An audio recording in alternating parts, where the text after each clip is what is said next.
I love you, but if we have kids, I'd prefer they have my ex's genes. He's just more attractive, she said while planning our wedding. I said, sounds logical. Canceled everything the next day while she was at her final dress fitting. She called confused, asking what was wrong. I said, go have beautiful kids with someone else.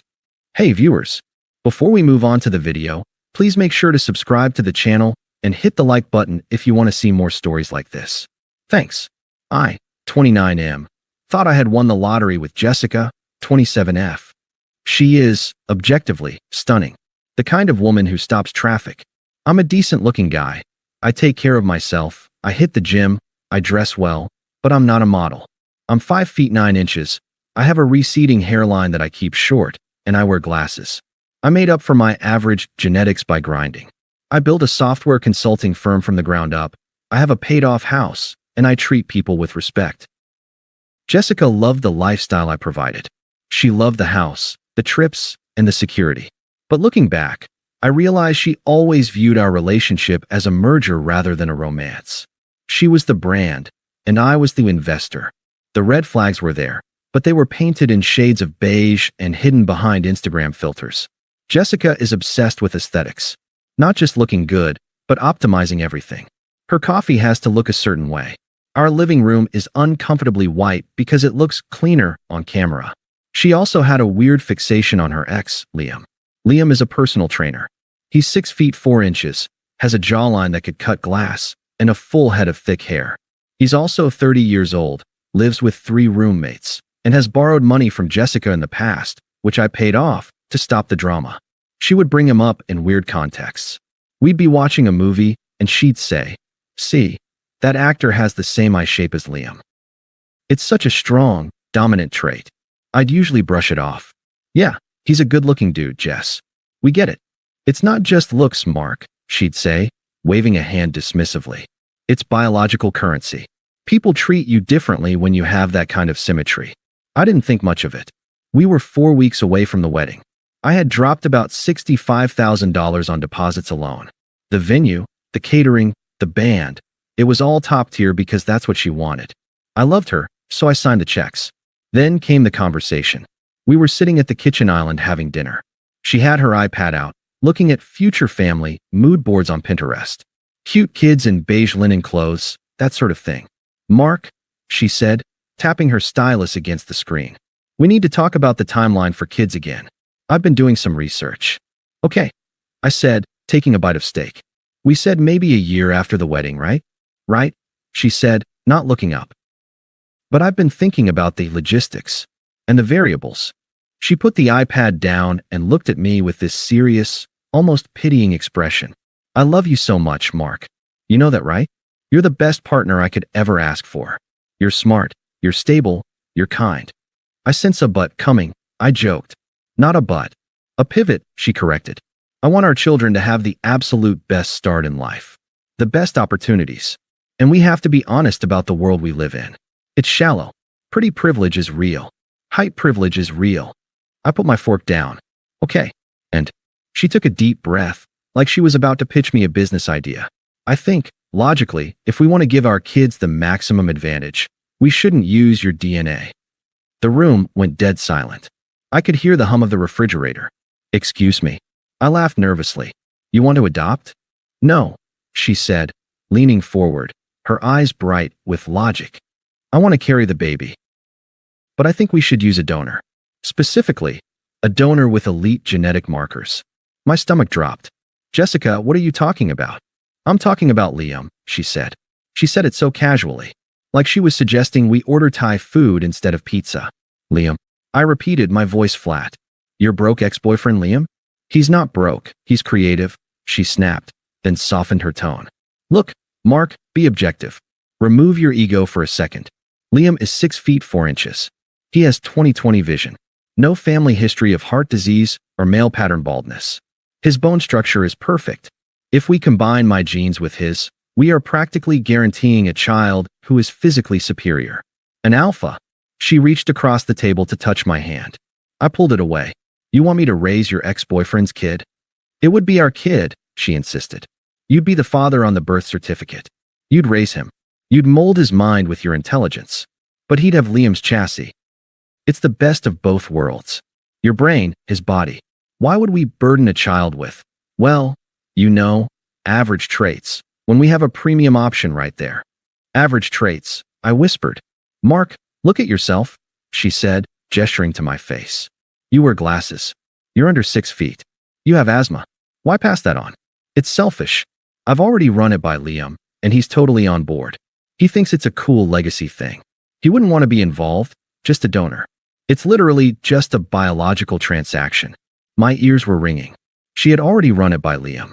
That was the moment the love died. It didn't fade, it was decapitated. She had been talking to her ex-boyfriend, discussing my genetic inferiority, and planning to have his baby while I paid for the hospital bill. She didn't see me as a husband. She saw me as a resource, a beta provider to pay for the alpha's offspring. I looked at her, really looked at her. I saw the entitlement, the narcissism, the utter lack of respect for my dignity as a man. If I screamed, she would call me insecure. If I cried, she would call me emotional. If I argued, she would try to gaslight me with her logic. So I decided to speak her language. I picked up my wine glass, swirled it, and took a sip. I forced my face into a calm, thoughtful expression. You talked to Liam already? I asked. Just hypothetically, she smiled, sensing a victory. He agrees that for the sake of the child, it's the logical move. I nodded slowly. You know, you make a compelling case, Jess. It's about optimization, asset management. We shouldn't let my ego get in the way of the product. Her face lit up. She actually clapped her hands together. Oh my God, Mark. I knew you'd understand. Most guys would be so toxic and fragile about this. This is why I love you. You're so rational. It sounds logical, I said. Let me sleep on the logistics tonight. We can finalize the plan tomorrow. Perfect, she beamed. I have my final dress fitting tomorrow morning at 10 a.m. Maybe we can celebrate after. Oh, we will definitely celebrate, I said. I cleared the table. I washed the dishes. I kissed her on the forehead and told her I had some work to finish in the home office. She went to bed happy, dreaming of her genetically perfect designer baby.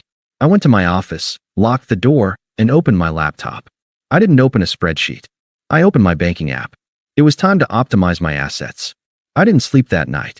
I sat in the glow of my monitors, fueled by a cold, sharp clarity that felt less like heartbreak and more like a corporate restructuring.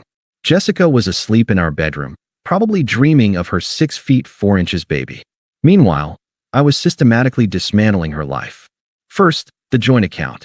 We had a wedding fund that we both contributed to, but let's be real, I put in 90% of the cash. She contributed vibes and aesthetic direction. I transferred every cent of my contribution back to my primary business account. I left exactly $400 in there, her share. Next, the credit cards. She was an authorized user on my Platinum Amex and my Chase Sapphire. I didn't just freeze them, I removed her completely. Then came the vendors. This was the painful part, physically and financially. I knew I wouldn't get most of the deposits back. The venue, the florist, the photographer, that money was gone. But I'd rather lose $65,000 burning it in a barrel than spend another dime on a woman who thought I was genetically unworthy of my own children. I drafted a single copy-paste email to all 12 vendors. Due to unforeseen circumstances, the wedding scheduled for next month is canceled effective immediately. Please cancel all pending orders. I understand deposits are non-refundable. Do not contact the bride. Direct all communication to me. I hit send. It was 3 a.m. The last step was the house. I bought it 2 years before we met. Her name wasn't on the deed, but she had established residency. I couldn't legally throw her out on the street overnight without a process, but I could make it incredibly inconvenient. I logged into the smart home app and deleted her fingerprint from the front door lock. I changed the garage code. I packed 2 suitcases of my own clothes. I wasn't going to be there when she got back.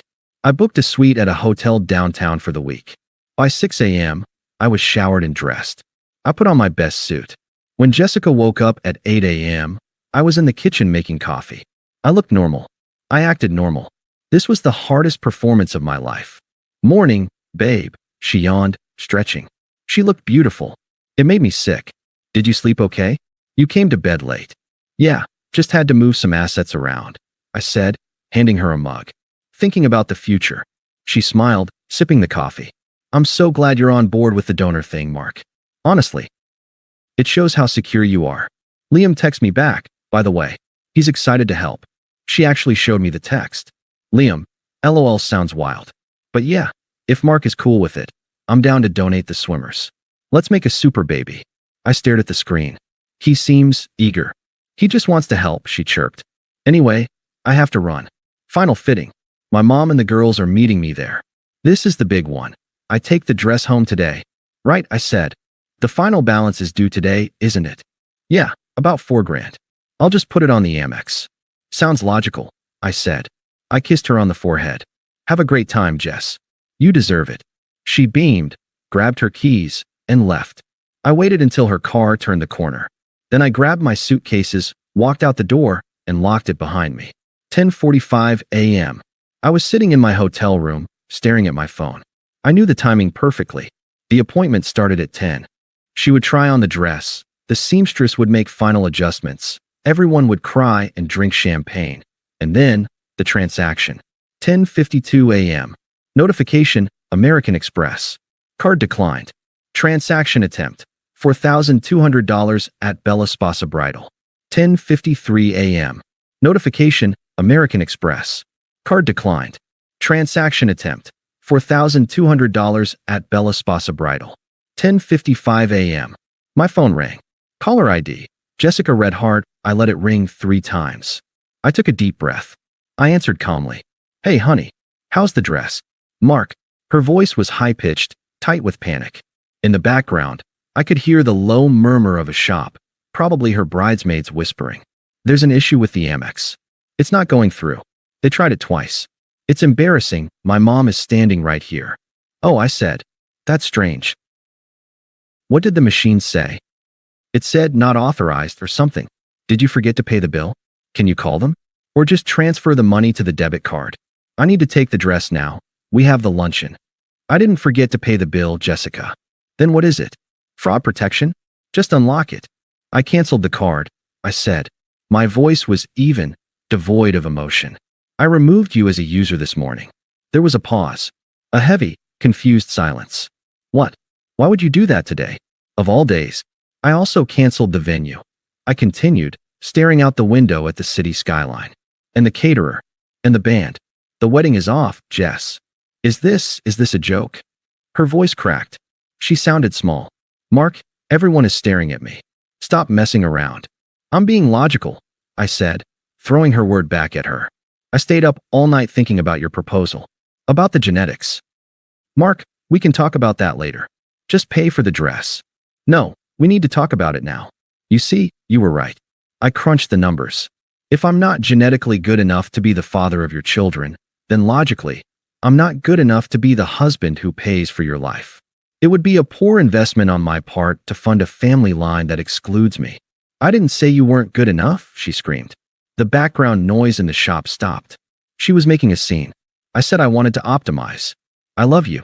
You love my wallet, I corrected. You love the house, and the trips, and the stability. But you lust after Liam. You respect Liam's biology more than mine. You even texted him before you talked to me. That's not optimization, Jessica. That's infidelity with extra steps. I was trying to help us, she was sobbing now. I was trying to give us a better baby. And I'm trying to give myself a better life, I said. I can't risk having a son who inherits his mother's narcissism. Or her stupidity. That's a genetic marker I can't afford. Mark, please, she begged. I'm in the dress. I'm literally wearing the dress right now. My mom is crying. Don't do this. Take the dress off, Jessica. You can't afford it. Maybe Liam can pay for it. He's got those alpha genes. Surely he has $4,000 lying around. Mark, go have beautiful kids with someone else, I said. The house is locked. I'll send you a time next week when you can come get your things. Do not contact me again. I hung up. Then I blocked her number. I sat there for a moment, listening to the silence of the hotel room. I expected to feel devastated. I expected to feel the crushing weight of a canceled future. Instead, I felt lighter than air. I didn't just block her. I went scorched earth. I blocked her mom, her sisters, and her bridesmaids. I knew the flying monkeys were coming, and I had no interest in the circus. I spent the next 3 days working from the hotel. It was incredibly productive. It's amazing how much work you can get done when you aren't spending 3 hours a night debating color palettes for napkins. On the fourth day, I got an email from a mutual friend, Dave. Dave was one of the few solid guys on her side of the aisle. Subject, dude. Mark, I'm not getting involved, but you need to know what she's posting. She's spinning this hard. She's telling everyone you were abusive and that you abandoned her at the altar because you were insecure about her past. She didn't mention the donor thing. She's making you look like a monster. People are taking sides. I sighed. Of course she was. Narcissists never own the narrative. They rewrite it. I had a choice. I could stay silent and take the high road, letting my reputation take a hit. Or I could drop the nuke. I opened the folder on my phone where I kept receipts. I had the screenshot of the text she sent me about the genetic optimization. I had the audio recording of our dinner conversation from the Ring camera in the kitchen. I had checked the logs. The camera caught the whole audio clearly. I decided to be the professional. I wouldn't post a rant. I wouldn't call her names. I logged onto Facebook, where the war was raging. Her aunt had posted a status calling me a cowardly little man. I made one post. There seems to be some confusion regarding the cancellation of the wedding. I believe in transparency. Jessica proposed that we use her ex-boyfriend, Liam, as a sperm donor for our future children because my genetics were average and she wanted to optimize for height and looks. She had already discussed this with him behind my back. I declined to fund a life where I am a spectator in my own family. I wish her and Liam the best. I attached the audio clip. Then I turned my phone off and went to the gym. When I turned it back on 2 hours later, my phone was so hot from notifications I thought it might explode. The internet does not take kindly to people who try to eugenics optimize their spouses out of the gene pool. But the real satisfaction didn't come from the likes. It came 2 weeks later, when I finally went back to the house to meet her for the move out. She wasn't alone, and neither was I. Saturday came. It was a crisp, clear day. I arrived at the house at 11:30 a.m. I wasn't alone. I brought a security guard named Marcus. I hired him through a private firm. It cost me $300 for the afternoon, and it was worth every penny. I didn't want a shouting match. I didn't want false accusations. I wanted a witness, and I wanted a physical barrier. I also brought a contractor to change the locks immediately after she left. At 11:58 a.m., a U-Haul pulled up. Jessica got out of the passenger side. She looked diminished.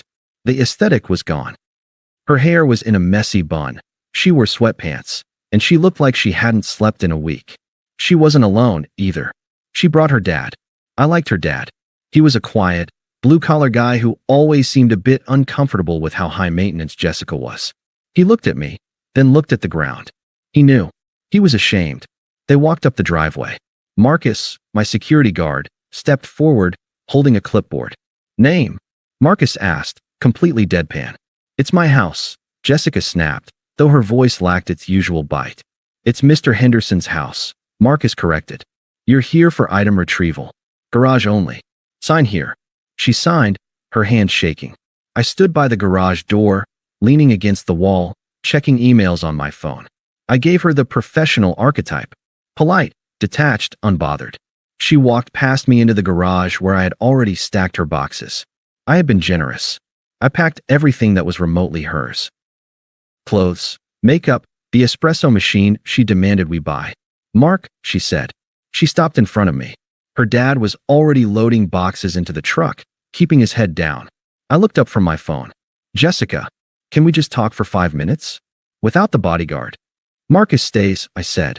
And we have nothing to talk about. The email was clear. Tears started welling up in her eyes. I lost everything, Mark. My friends won't talk to me. Liam blocked me. I'm living in my parents' guest room. That sounds difficult, I said. I miss you, she whispered. I miss us. I miss this house. I was just scared, okay? I got cold feet and I said something stupid about the genes because I was panicked about the future. I didn't mean it. You're the one I want. You're my soulmate. She reached out to touch my arm. I took a step back. You weren't scared, Jess, I said, my voice calm. You were arrogant.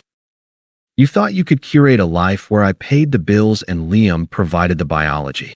You wanted the aesthetic of a family without the reality of the husband. I was wrong, she cried.